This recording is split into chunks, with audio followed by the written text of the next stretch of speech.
So what is the secret to being wealthy and feeling wealthy?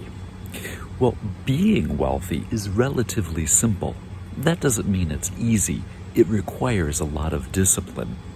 A lot of people will say in the financial independence realm, they'll say to use the rule of 4%. That's where you 25x the amount you spend in any given year. And that's how much you can withdraw down on in a portfolio.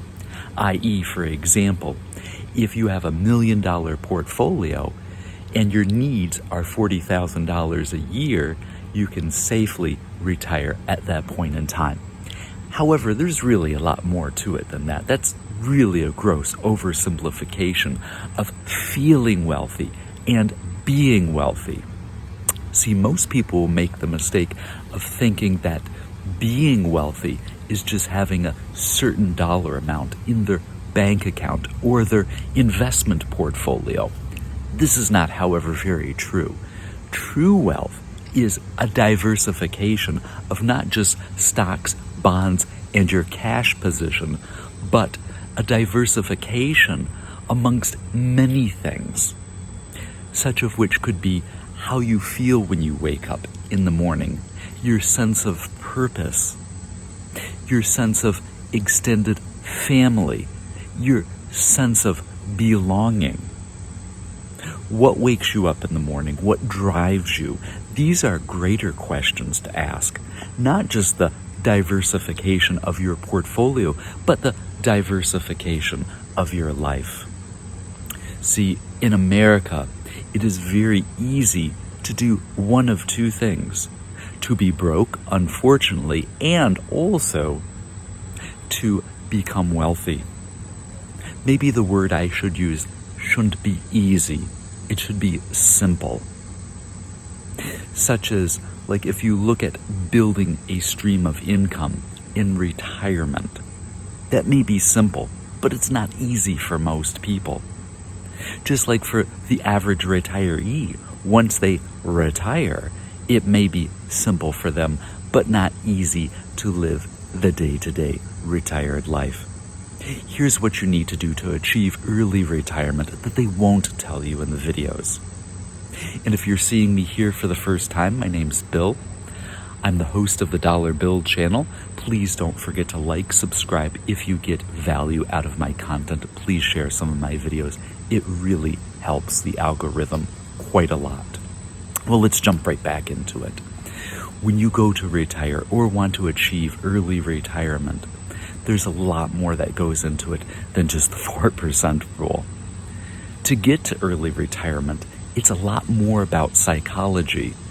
To stay in early retirement and feel valued in retirement, there's a lot more to it as well.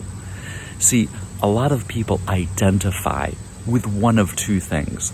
They identify as a worker and they identify with being a spender. Now, I'm going to be honest, those aren't always bad things. You know, a lot of people get a great deal in value out of the work that they do, and there's absolutely nothing wrong with that. If you're one of those people, you may even want to continue to work and never retire, and that's okay. But if you want to achieve early retirement and feel valued and sustain your retirement, you need to give up your identity as just a worker.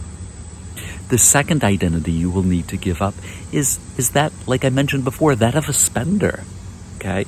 See, most people, they go out and they spend every dime they make. And look at the things that there are really to spend your money on. They don't really bring you, in most cases, a great deal of value. You want to go out and eat a fancy meal out?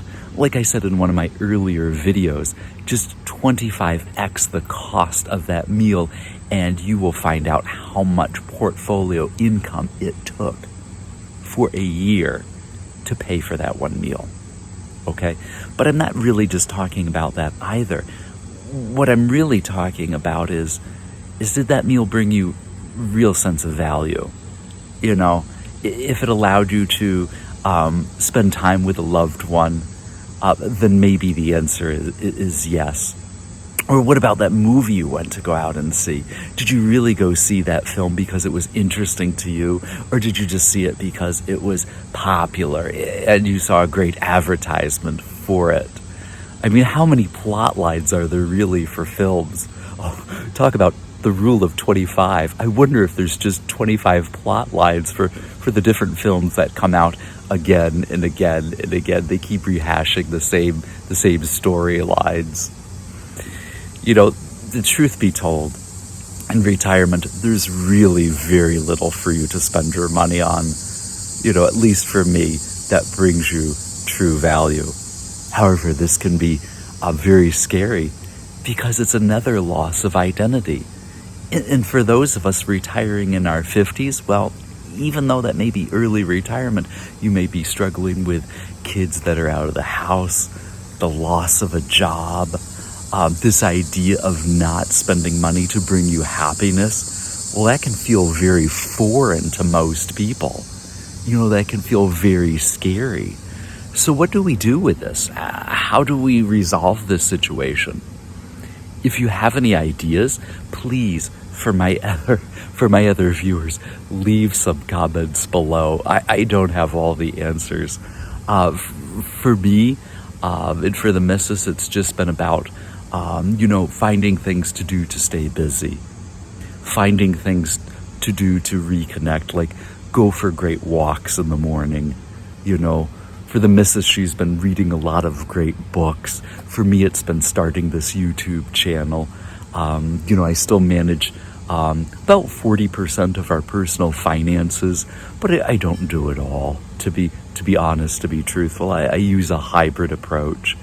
And even giving up some of that control is another loss of identity. So what we need to do, I think, moving forward as early retirees is just to find out what is interesting to us and perhaps even rediscover some of those interests that we've had in the past, and to realize that being joyful about life is not just about what we do and not just about what we buy. See, the thing is happiness is just temporary. The real secret to life, at least for me anyway, has been about trying to find contentment. And the interesting thing about being content is sometimes that requires so little work. It just requires the ability to be able to sit with yourself and actually just enjoy life. Actually just enjoy even moments like this. And again, like I said to you, check out some of my other videos, because that's really all I got here for you for today. Go out there and enjoy something that you do. And until next time, see ya.